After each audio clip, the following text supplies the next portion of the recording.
하나님 말씀 봅니다. 신약 성경 로마서 1장 14절로 17절 말씀입니다. 신약 성경 239쪽입니다.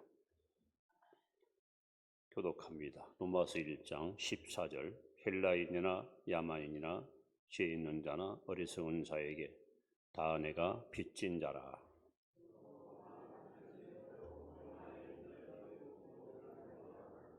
내가 복음을 부끄러워하지 아니하노니 이 복음은 모든 믿는 자에게 구원을 주시는 하나님의 능력이 됨이라. 먼저는 유대인에게요 그리고 헬라인에게로다.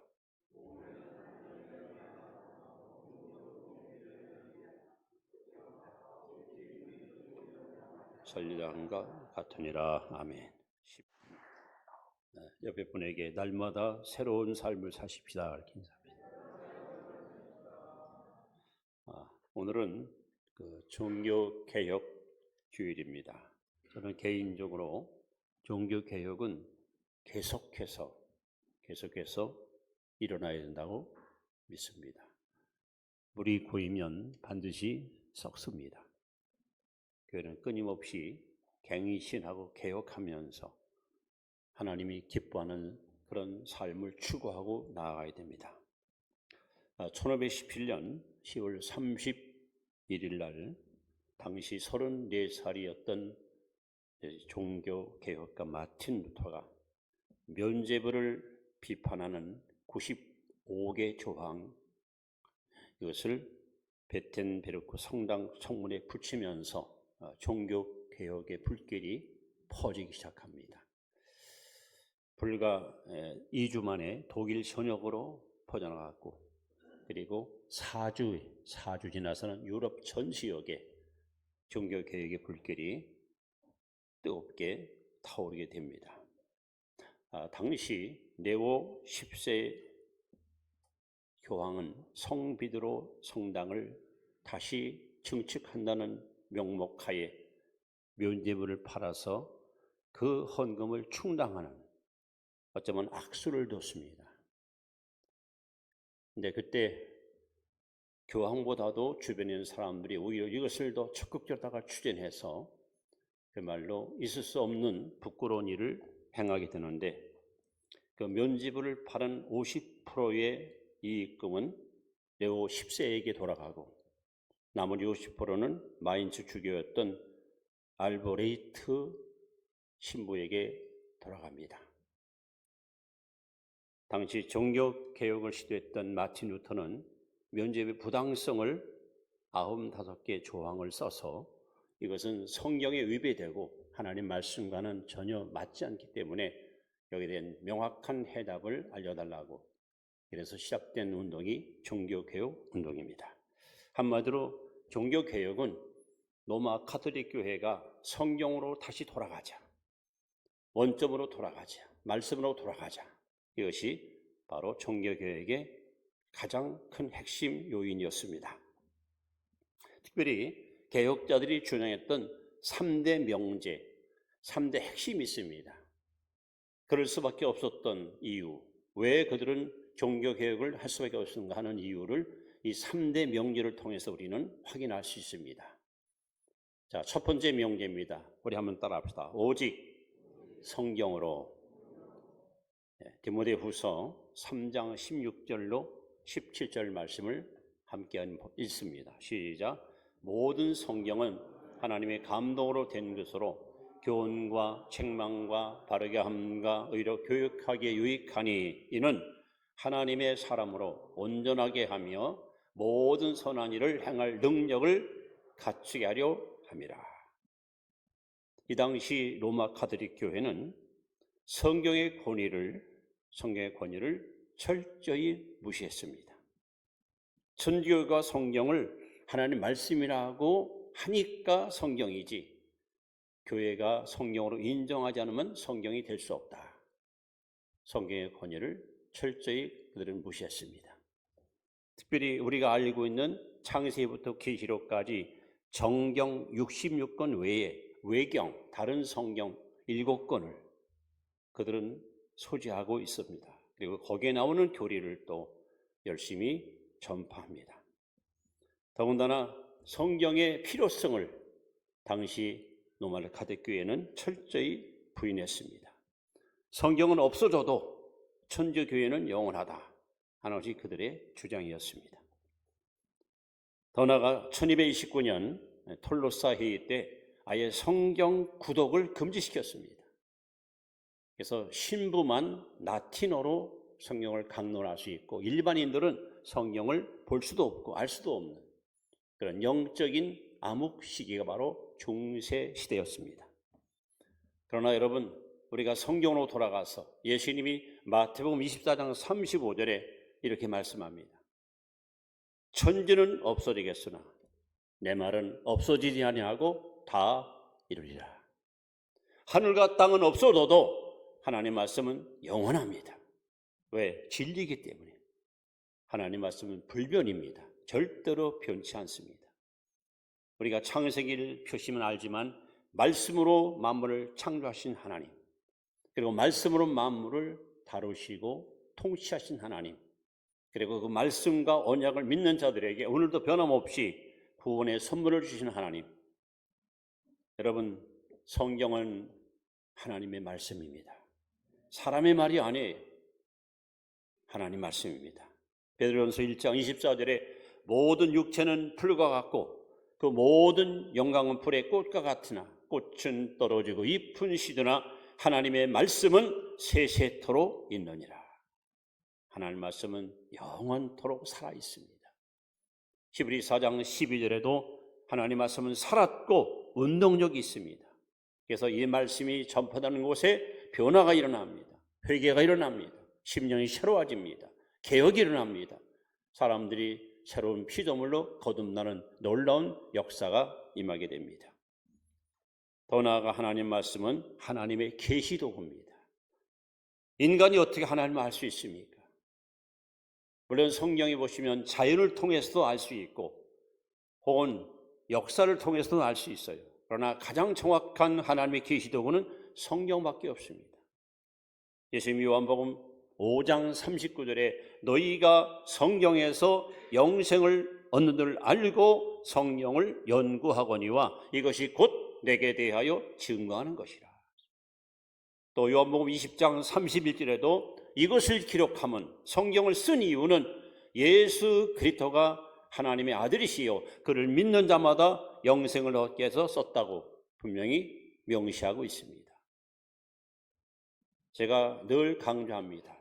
여러분, 하나님은 말씀이시고 빛이시고 하나님은 영이시고 하나님은 사랑이신데 이 하나님을 우리는 도저히 만질 수도 없고 맛볼 수도 없습니다. 그런데 말씀이 육신이 되어 우리 가운데 오셨습니다. 바로 그분이 육신을 입고 오신 하나님이신 예수 그리스도십니다. 그러나 그 예수님은 2000년 전 이 땅에 오셨다가 하늘로 승천하셔서 우리가 지금 이 땅에서 뵐 수가 없습니다. 그런데 그 예수님께서 말씀하는 겁니다. 이 성경이 나를 증거하는 것이다.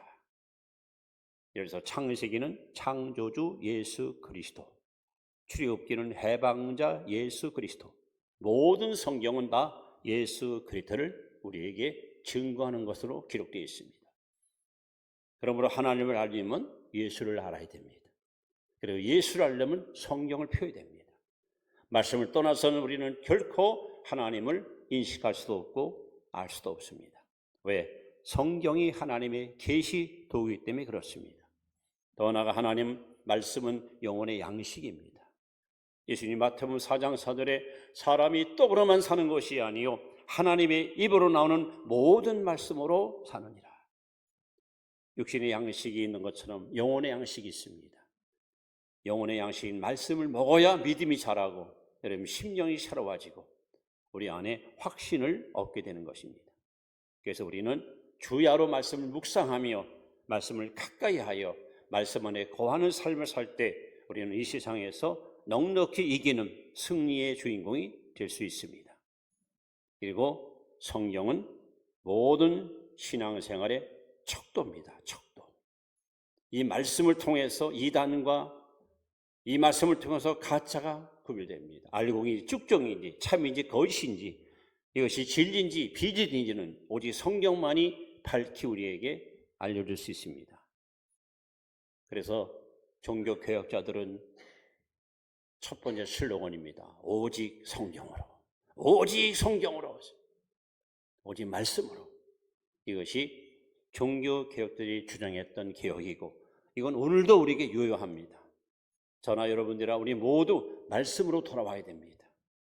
인간의 이성이나 어떤 단체들의 주장하는 것에 현혹되지 마시고 하나님 말씀이 옳다 하면 여러분 옳은 것이고 하나님 말씀이 아니다는 건 아닌 거예요. 모든 삶의 지표와 핵심이 바로 말씀 속에 있습니다. 그래서 첫 번째 핵심 교리는 바로 오직 성경입니다. 자, 두 번째 또 합시다. 오직 은혜로, 오직 은혜로. 에베소 2장 8절 9절 말씀 같이 봅니다. 너희는 그 은혜에 의하여 믿음으로 말미암아 구원을 받았으니 이것은 너희에게서 난 것이 아니요 하나님의 선물이라. 행위에서 난 것이 아니 이는 누구든지 자랑하지 못하게 함이라. 당시 로마 가톨릭 교회는 신부에게는 세 가지 권세가 주어졌다라고 주장합니다. 첫째는 하나님과 사람 사이의 중보자, 대리자. 그래서 신부예요. 신부.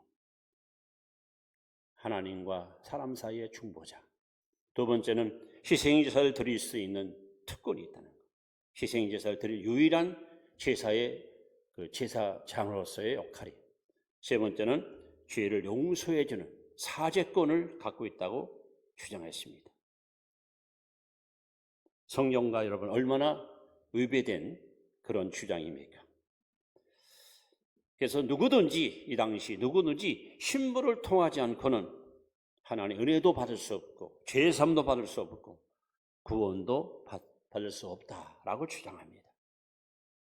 그러나 마틴 루터는 성경을 통해서 무엇을 주장했을까요?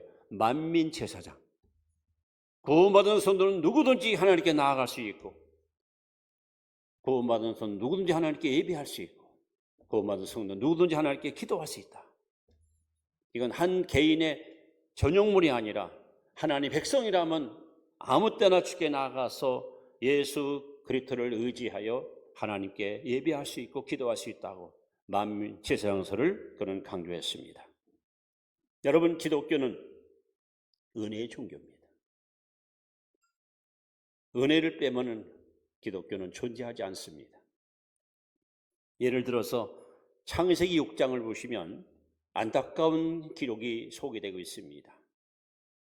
노아 때 인생들의 삶을 바라보시던 하나님께서 탄식을 하십니다. 여러분, 창세기 1장 31절에 보시면 만물을 창조하신 하나님께서 뭐라고 말씀하는지 아십니까? 보시기에 쉼이 좋았더라.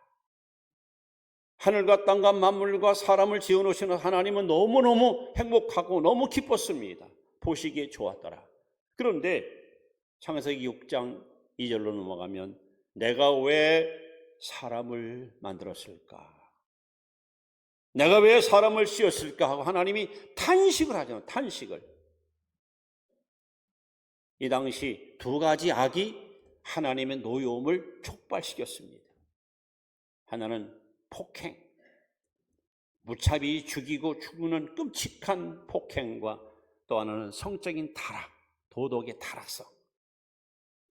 그래서 성경은 이 당시에 사람들의 마음을 부패했다. 완전히 썩었다. 하나님은 차마 눈뜨고 볼 수 없어서 홍수로 쓸어버리겠다고 결심을 하십니다. 그런데 말입니다.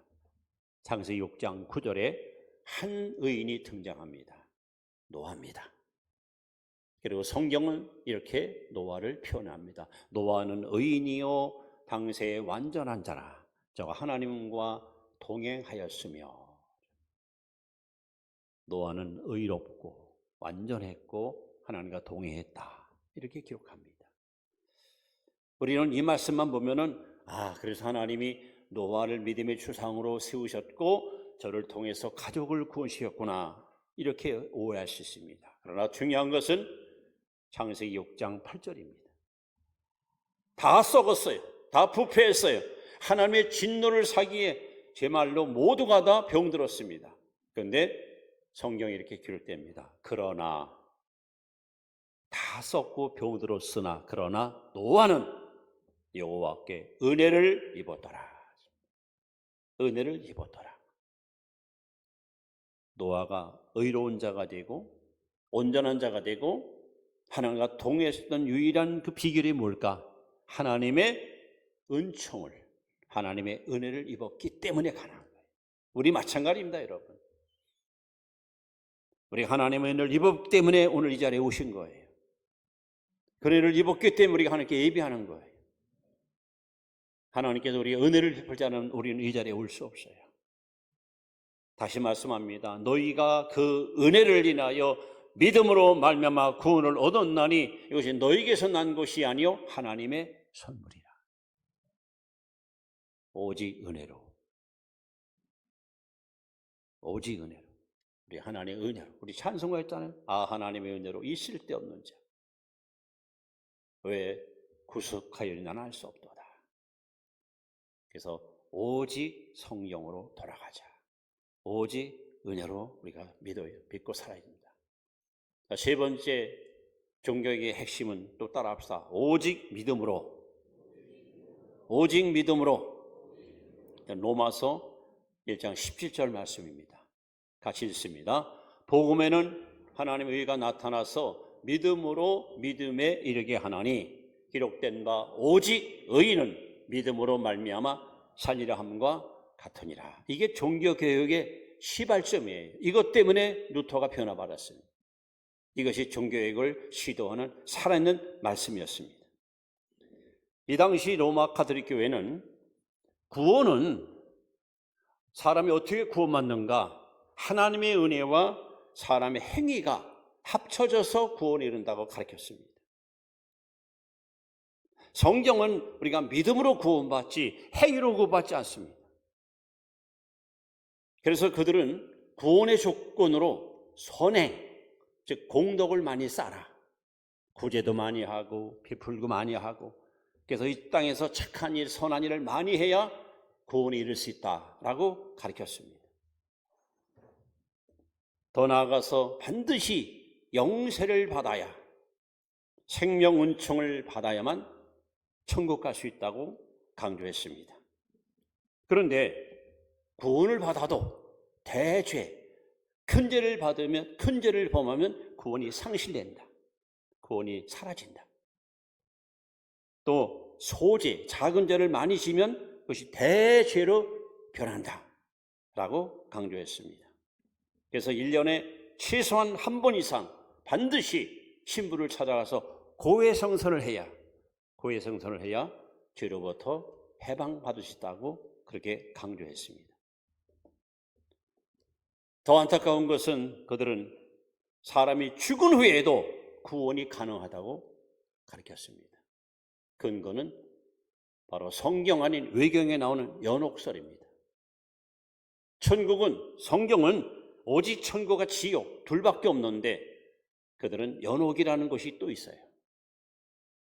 그래서 예수 믿는 사람이 죽으면 지옥 가는 것이 아니라 연옥에 갇힙니다. 연옥에 간 그 조상을 위해서 후손들이 기도를 많이 하거나 공덕을 쌓거나 헌금을 많이 하면 그들의 그 공덕에 의해서 연옥에 있는 사람을 천국으로 갈 수 있다는 겁니다. 그렇다면 한 명도 지옥 갈 사람이 없습니다. 다 만민이 구원받을 수 있습니다. 듣기에 따라서는 참 아름다운 교리이고 상당히 구미가 당기지만 이건 성경하고는 너무 어긋납니다. 그러면 예수님께서 뭐라고 말씀합니까? 좁은 길로 가라 그랬습니다. 왜? 넓은 길로 간 사람은 너무 많습니다. 여러분 하루에 지구상에서 약 한 45억 명이 죽는다 그래요. 45억. 그런데 안타깝게도 그 많은 사람 가운데 천국 가는 사람은 불과 몇십 명도 안 됩니다. 다 지옥으로 빠집니다. 여러분 누가복음 16장에 부자와 나사로의 이야기 있잖아요. 이건 비유가 아닙니다. 예수님 말씀입니다. 부자가 지옥에 즉시로 지옥으로 떨어지잖아요.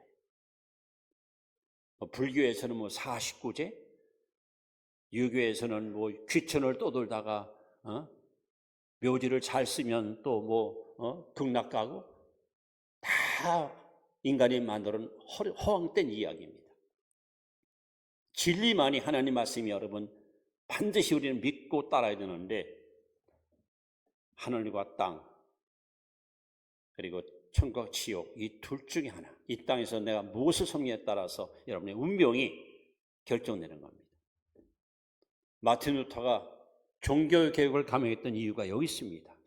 그는 신부로서 그들의 어떤 법칙을 따라서 빌라도 계단이라고 거기 유리를 이렇게 깔아놨어요. 그걸 맨살로 무릎으로 거기 겨울러 갑니다. 그럼 어떻게 됩니까? 피가 흐르겠죠. 피. 내가 지은 죄, 몸으로 지은 죄, 피를 많이 흘리면서 죄가 씻음받는다.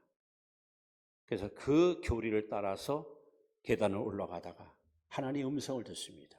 로마서 1장 17절. 오직 의인은 믿음으로 말미암아 살리라.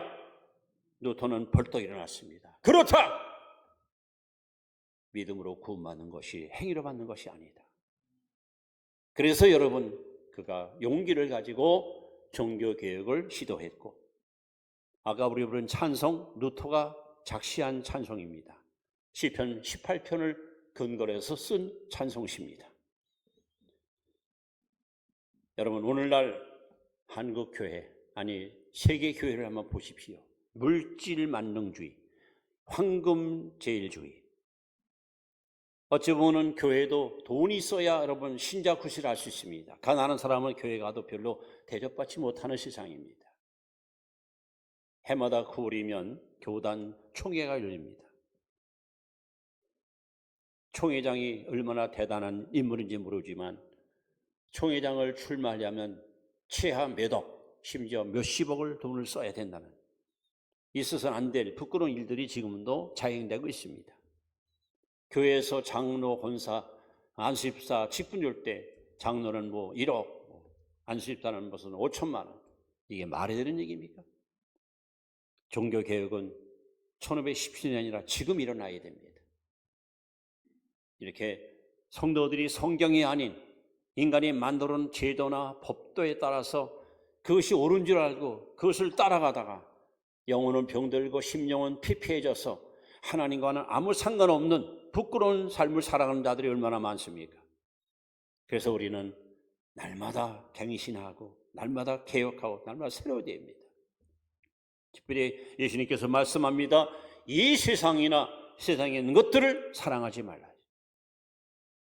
로마서 12장 2절에는 이 시대를 본받지 말라 그랬습니다.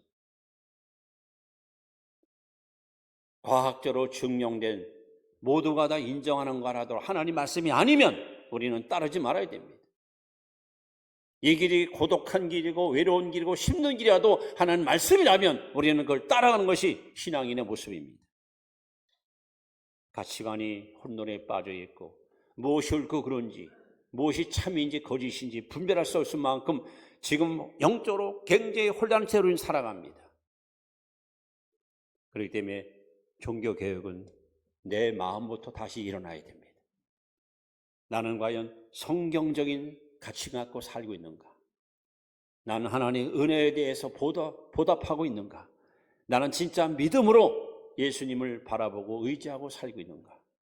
그들이 주장했던 세 가지 핵심 교리, 오직 성경, 오직 은혜, 오직 믿음. 과연 나는 이런 신앙을 사수하고 있는가? 고린도후서 4장 10절에 바울은 이렇게 말합니다. 우리의 겉사람은 부패하나 우리의 속은 날마다 새롭도다.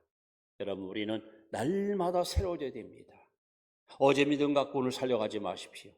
작년에 받은 은혜 갖고 오늘 살려가지 마십시오. 오늘은 오늘 은혜가 필요하고 내일은 내일 은혜가 필요합니다.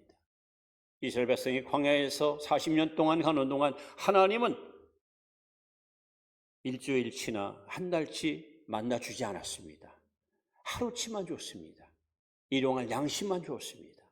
오늘 우리에게 오늘 은혜가 필요합니다. 내일은 내일 은혜가 필요합니다. 우리는 날마다 새로워져야 됩니다. 그래서 2024년 종교개혁주를 맞이해서 우리가 말씀으로 돌아가야 됩니다. 성경으로 돌아가야 됩니다. 우리는 은혜 안에 거해야 됩니다. 그리고 우리는 모든 일에 믿음으로 살아야 됩니다. 그것이 바로 하나님이 기뻐하는 참 성도의 삶인 것을 여러분 믿고 따르고 확신하시기 바랍니다. 기도합니다.